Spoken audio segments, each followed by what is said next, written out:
ചില ചോദ്യങ്ങൾക്ക് ഉത്തരം നൽകേണ്ടത് ജനങ്ങളാണ്. കേരളം ഇന്ന് സംസാരിക്കുന്നത് ആ ഉത്തരങ്ങളാണ്. കേരളത്തിന്റെ രാഷ്ട്രീയ ചരിത്രത്തിൽ ഇതിനു മുൻപ് കണ്ടിട്ടില്ലാത്ത വിധം ഉദ്യോഗഭരിതമായ ഒരു വോട്ടെണ്ണൽ ദിനത്തിലൂടെയാണ് നാം കടന്നു പോകുന്നത്.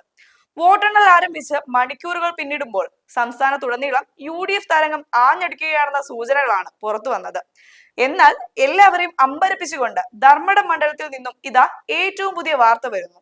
വോട്ടെണ്ണലിന്റെ ആദ്യഘട്ടങ്ങളിൽ പിന്നിലായി പോയ മുഖ്യമന്ത്രി പിണറായി വിജയൻ എല്ലാ കണക്കുകൂട്ടലുകളെയും തെറ്റിച്ചുകൊണ്ട് ആദ്യമായി ലീഡ് നിലയിൽ മുന്നിലെത്തിയിരിക്കുന്നു. കേരളത്തിന്റെ കരുത്തനായ ഈ നേതാവ് തന്റെ കോട്ട കാക്കുമോ എന്ന ആകാംക്ഷയിലാണ് ഇപ്പോൾ രാഷ്ട്രീയ ലോകം. തിരഞ്ഞെടുപ്പ് പ്രചാരണ വേളയിൽ LDF സർക്കാരിനെതിരെ ഉയർന്ന സ്വർണ്ണക്കടത്ത് ആരോപണങ്ങളും ലൈഫ് മിഷൻ വിവാദങ്ങളും ആരോഗ്യ മേഖലയിലെ ചില വീഴ്ചകളും വോട്ടർമാരെ സ്വാധീനിപ്പിച്ചതായി പ്രാഥമിക ഫലങ്ങൾ സൂചിപ്പിച്ചിരുന്നു. പല പ്രമുഖ മണ്ഡലങ്ങളിലും ഭരണകക്ഷിക്ക് വലിയ തിരിച്ചടികൾ നേരിടേണ്ടി വന്ന ഈ സാഹചര്യത്തിൽ മുഖ്യമന്ത്രിയുടെ ഈ തിരിച്ചുവരവിന് രാഷ്ട്രീയമായി വലിയ പ്രാധാന്യമുണ്ട്. സ്വർണ്ണക്കടത്ത് പോലുള്ള ഗൗരവമേറിയ വിവാദങ്ങൾ വ്യക്തിപരമായി അദ്ദേഹത്തെ ലക്ഷ്യം വെച്ചവയായിരുന്നു. എന്നാൽ ആ ആരോപണങ്ങളെ വോട്ടർമാർ തള്ളിക്കളഞ്ഞു എന്ന ചോദ്യമാണ് ഇപ്പോൾ ഉയർന്നത്.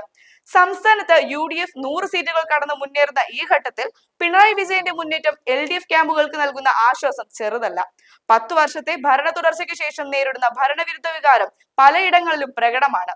പ്രത്യേകിച്ച് സാമ്പത്തിക പ്രതിസന്ധിയും പെൻഷൻ കുടിശ്ശികയും സാധാരണക്കാരെ സർക്കാരിൽ നിന്ന് അകറ്റിയെന്ന് കരുതപ്പെട്ടിരുന്നു.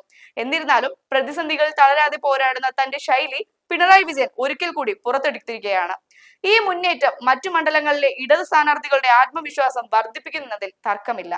ഇനി വരാനിരിക്കുന്ന ഏതാനും മണിക്കൂറുകൾ കേരളത്തിന്റെ ഭാവി നിർണയിക്കുന്നവയാണ്. ധർമ്മടത്തെ ഓരോ വോട്ടും എണ്ണിത്തീരുമ്പോൾ മാത്രമേ ക്യാപ്റ്റൻ എന്ന് അനുയായികൾ വിളിക്കുന്ന പിണറായി വിജയന് തന്റെ ആധിപത്യം നിലനിർത്താൻ സാധിക്കുമോ എന്ന് വ്യക്തമാകും. UDFന്റെ ശക്തമായ മുന്നേറ്റത്തിനിടയിലും ഒറ്റയാൾ പോരാട്ടം നടത്തുന്ന മുഖ്യമന്ത്രിയുടെ ഈ ട്വിസ്റ്റ് വോട്ടെണ്ണലിനെ ഒരു ത്രില്ലർ സിനിമയുടെ ക്ലൈമാക്സ് പോലെ മാറ്റിക്കഴിഞ്ഞു.